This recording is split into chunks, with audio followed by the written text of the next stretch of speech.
Bismillahirrahmanirrahim. Alhamdulillah wassalatu wassalamu ala Rasulillah sallallahu alaihi wa ala alihi wa sahbihi wasallam. Amma ba'du. Para pendengar setia channel YouTube Ngaji, wabil khusus dan terkhusus untuk para santri pondok pesantren Al-Imam An-Nawawi rahimahullahu taala. Pada kesempatan kali ini insyaallah Ustaz akan melanjutkan tafsir Al-Fatihah yang kemarin, dan insyaallah kita akan membahas tentang hadis Abu Hurairah radhiyallahu taala anhu, bahwasanya Nabi sallallahu alaihi wasallam bersabda di dalam al-hadis al-qudsi, qala Allah Ta'ala, Allah tabaraka wa ta'ala berfirman di dalam al-hadis al-qudsi, qasamtu as-salata baini wa baina 'abdi nisfaini wa li 'abdi ma sa'al. Allah mengatakan, aku telah membagi as-salah. As-salah yang dimaksud di sini adalah Al-Fatihah. Berarti nama lain dari Al-Fatihah adalah As-Salah. Baini wa baina abdi, di antara diriku dan juga hamba-hambaku, nisfaini, dua bagian. Wa li abdi ma sa'al, dan bagi hambaku apa yang ia pinta.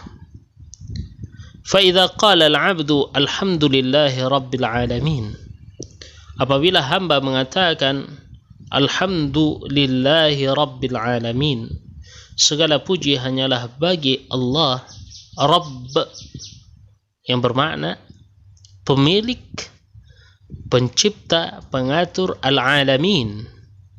Kullu ma siwallahi al-alam, setiap sesuatu yang bukan Allah itu adalah al-alam. Qala Allah Ta'ala, Allah berkata apabila hamba membaca ayat Alhamdulillahi Rabbil Alamin, segala pujian, pujaan hanyalah untuk Allah, pencipta, pemilik, pengatur alam semesta. Maka Allah katakan, hamidani abdi, hambaku telah memuji diriku. Wa idza qal, apabila hamba mengatakan Ar-Rahman Ar-Rahim, Allah Maha Pengasih lagi Maha Penyayang, qala Allah Ta'ala asna alayya abdi, hambaku telah menyanjung diriku. Wa idza qala maliki yaumiddin, apabila hamba membaca Maliki Yaumiddin, Allah mengatakan majjadani abdi, hambaku telah memuja diriku. Wa qala marratan fawwada ilayya abdi, dalam hadis ataupun riwayat lain Allah katakan fawwadha ilayya abdi, hambaku telah menyerahkan segala urusannya kepadaku. Dan pada tiga ayat ini sebelumnya kita telah bahas a'udzubillahi minasyaitonir rajim, aku meminta kepada Allah perlindungan dari syaitan yang jauh, dari rahmat Allah tabaraka wa ta'ala yang terkutuk. Bismillah, dengan nama Allah Ar-Rahman Ar-Rahim, yang Maha Pengasih lagi Maha Penyayang. Alhamdulillah, segala pujian hanyalah milik Allah, Rabb, pencipta, pemilik, pengatur alam semesta. Ar-Rahman Ar-Rahim, ini adalah sifat Allah yang Maha Pengasih lagi Maha Penyayang. Dan dalam dua sifat ini, Ar-Rahman ini berlaku secara umum untuk segala makhluk. Ar-Rahim ini hanya khusus untuk orang yang beriman. Wa kana bil mu'minina rahima, Allah tabaraka wa ta'ala kepada orang mukmin sangat mengasihani mereka. Malik, pemilik Yaumiddin, hari pembalasan. Dan selanjutnya ada ayat berikutnya, fa idza qala iyyaka na'budu wa iyyaka nasta'in, apabila hambaku membaca iyyaka na'budu wa iyyaka nasta'in, maka Allah tabaraka wa ta'ala katakan hadza baini wa baina 'abdi wa li 'abdi ma sa'al. Ini di antaraku dan juga untuk hambaku, dan bagi hambaku apa yang ia pinta. فإذا قال اهدنا الصراط المستقيم صراط الذين أنعمت عليهم غير المغضوب عليهم ولا الضالين قال هذا لعبدي ولعبدي ما سأل. Ini untuk hambaku dan bagi hambaku apa yang ia pinta.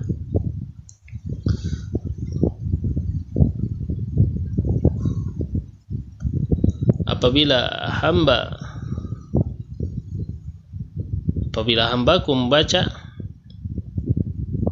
iyyaka na'budu wa iyyaka nasta'in,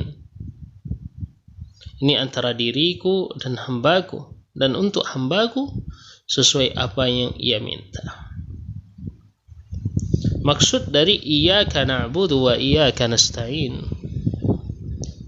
ya Allah, hanya kepadamu kami menyembah, dan hanya kepadamu kami meminta pertolongan. Di dalam ayat ini, iyyaka na'budu wa iyyaka nasta'in, ya, maknanya sangat paripurna, ibadah dan juga isti'anah. Ibadah ismun jami'un likulli ma yuhibbuhu Allah wa yardah min al-aqwali wal af'al. Segala sesuatu yang Allah cintai dan Allah ridhai dari segala bentuk perkataan dan perbuatan, ini dinamakan dengan ibadah. Dan ibadah ini bersifat umum. Sedangkan isti'anah ini adalah permintaan tolong seorang hamba kepada Allah. Dan minta tolongnya seorang hamba kepada Allah ini juga merupakan bahagian dari ibadah. Seolah-olah Allah tabaraka wa ta'ala di dalam ayat ini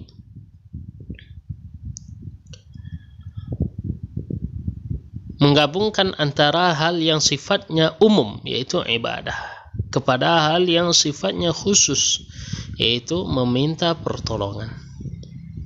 Maka yang dinamakan dengan meminta pertolongan ini adalah kategori ibadah.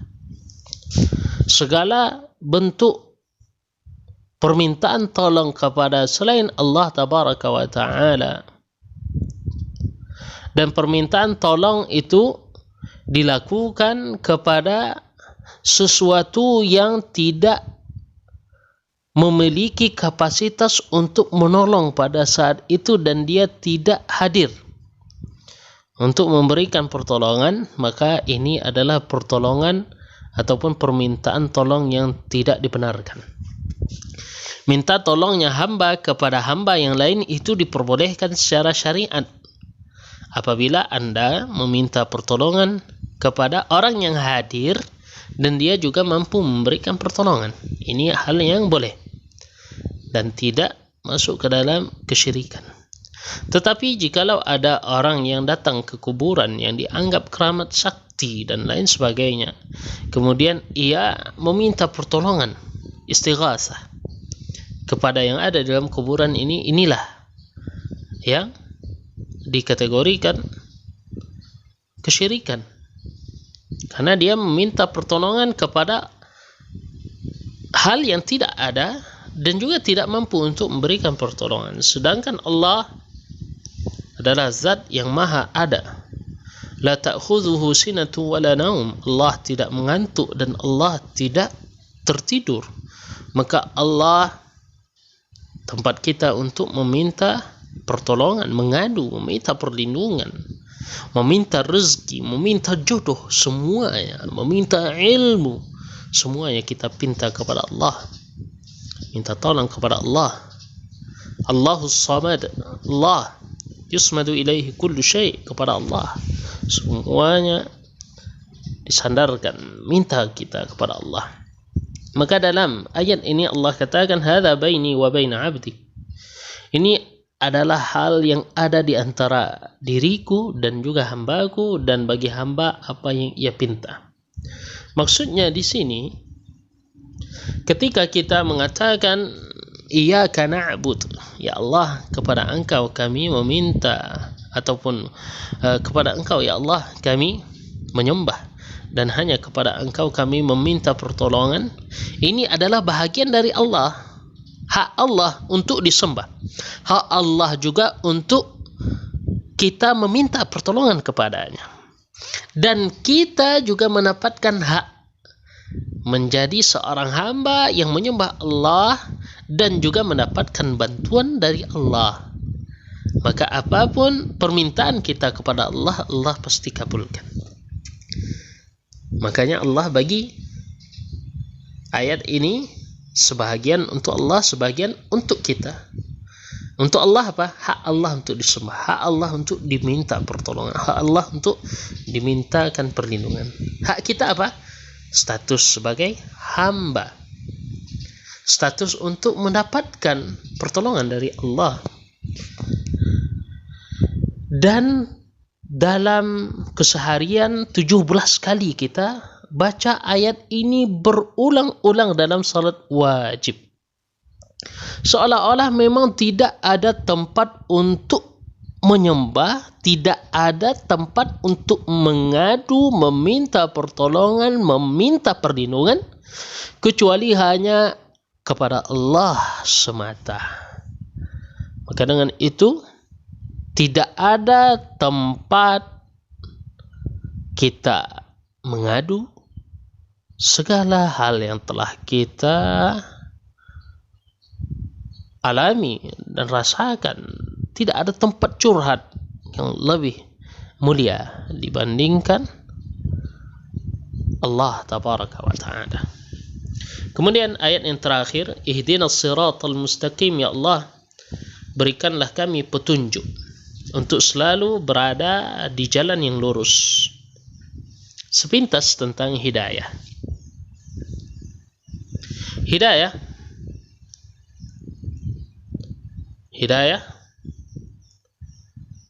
terbagi dua, hidayatul al-irsyad dan juga hidayatul taufiq. Apa perbedaan antara hidayatul irsyad dan hidayatul taufiq? Hidayatul irsyad ini bisa kita kategorikan semacam pengetahuan ataupun maklumat yang kita ketahui. Dan juga hidayatul taufiq maknanya adalah kesesuaian kita untuk mengamalkan, mempraktekkan, mengaplikasikan apa yang telah kita ketahui. Hidayatul irsyad, contoh sederhananya, biasanya di kotak rokok yang ada itu tertulis merokok membunuhmu. Semua orang tahu rokok itu dapat membunuh. Namun dari segi hidayatul taufik, tidak semua orang yang dapat membaca tentang rokok dapat membunuh, meninggalkan rokok. Kenapa? Karena dia belum mendapatkan hidayatul taufik, petunjuk kesesuaian untuk memantapkan, mempraktekkan apa yang telah ia ketahui. Betapa banyak orang yang merokok, dia baca di kotak rokok itu merokok membunuhmu, ternyata apa? Dia tetap merokok. Akankah dia tidak dapat membaca? Bukan, dia adalah orang yang dapat membaca, orang cerdas. Misalnya pejabat, bos, dan lain sebagainya. Kan tetapi bagaimana tetap ia praktekkan itu. Maka tidak dapat hidayatul taufik. Contoh lainnya apa? Salat 5 waktu sehari semalam wajib. Ini hidayatul taufik. Dalam praktek hidayatul irsyad, ini adalah hidayatul irsyad. Banyak orang yang tahu. tapi dalam prakteknya tidak semua orang mendapatkan hidayah itu taufik. Hidayah ataupun kesesuaian untuk mengamalkan apa yang ia ketahui. Dan apa itu jalan yang lurus? Jalan yang lurus itu adalah siratal ladzina an'amta 'alaihim. Jalan yang Allah tabaraka wa ta'ala berikan nikmat kepada mereka. Siapakah mereka yang Allah berikan nikmat? Allah jelaskan dalam surah An-Nisa, "Wa man yuti'illaha war rasul", siapa yang taat kepada Allah dan juga Rasul, "Faulaika ma'al ladzina an'ama Allahu 'alaihim minan nabiyyin was-siddiqin wasyuhada'i was-salihin." Maka mereka yang taat Allah dan juga Rasul akan membersamai para nabi, para siddiqin, di antaranya adalah Abu Bakar As-Siddiq, wasyuhada, orang-orang syahid, di antaranya adalah Umar, Utsman, Ali, was-salihin, orang-orang saleh, di antaranya adalah para sahabat, tabi'in, tabi'ut tabi'in, dan ulama-ulama rabbaniyin. Al-Imam Abu Hanifah, Al-Imam Malik, Al-Imam Syafi'i, Al-Imam Ahmad, dan semua orang-orang saleh. Ghairil maghdubi alaihim, bukanlah jalan orang yang Allah murkai, waladhdallin, dan juga bukan orang yang tersesat.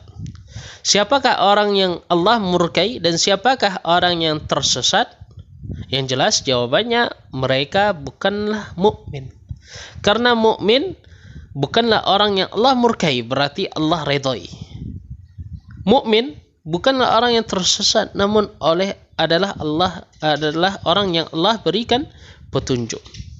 Maka orang yang dimurkai adalah mereka yang memiliki ilmu tapi tak beramal. Orang yang tersesat, mereka beribadah, beramal, namun tidak dilandaskan ilmu.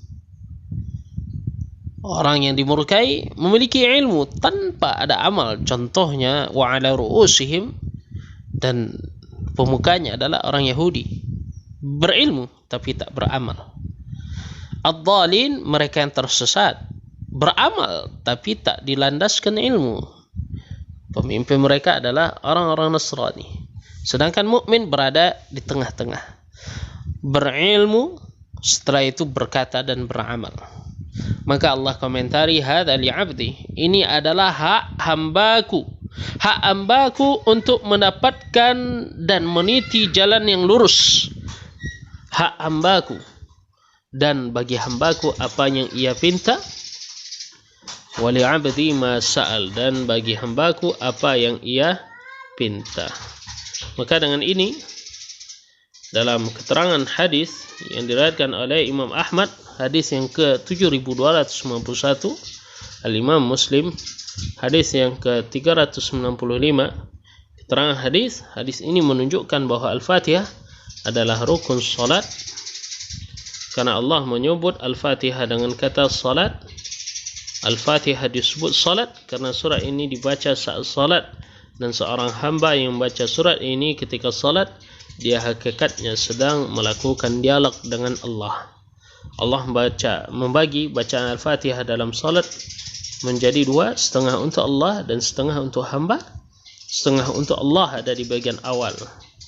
Bentuknya adalah pujian untuk Allah, mulai dari ayat Alhamdulillahi Rabbil Alamin Ar-Rahmanir Rahim sampai Malik Yaumiddin. Sementara setengahnya untuk hamba, yaitu doa mohon petunjuk agar seperti orang yang telah mendapatkan nikmat. Ada satu ayat yang dibagi dua, yaitu ayat Iyyaka na'budu wa iyyaka nasta'in, setengah untuk hamba, setengah untuk Allah. Iyyaka na'bud, ini untuk Allah. Iyyaka nasta'in, ini untuk hamba. Itulah dialog antara hamba dengan Allah saat dia membaca surah Al-Fatihah. Semoga semakin meningkatkan rasa khusyuk ketika menjalani ibadah salat. Mengenai pertanyaan bagaimana itu bisa terjadi, bukankah yang membaca surah Al-Fatihah itu ribuan manusia?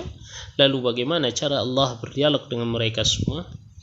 Pertanyaan ini bukan urusan kita. Allah Maha Kuasa untuk melakukan apapun sesuai dengan yang Allah kehendaki, dan tidak semua perbuatan Allah bisa dinalar oleh logika manusia. Kewajiban kita adalah meyakini bahwa itu terjadi secara hakiki, sementara bagaimana prosesnya Allah yang Maha tahu.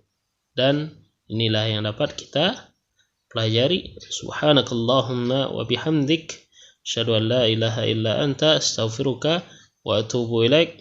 Sallallahu ala nabiyyina Muhammadin wa ala alihi wa sahbihi wasallam.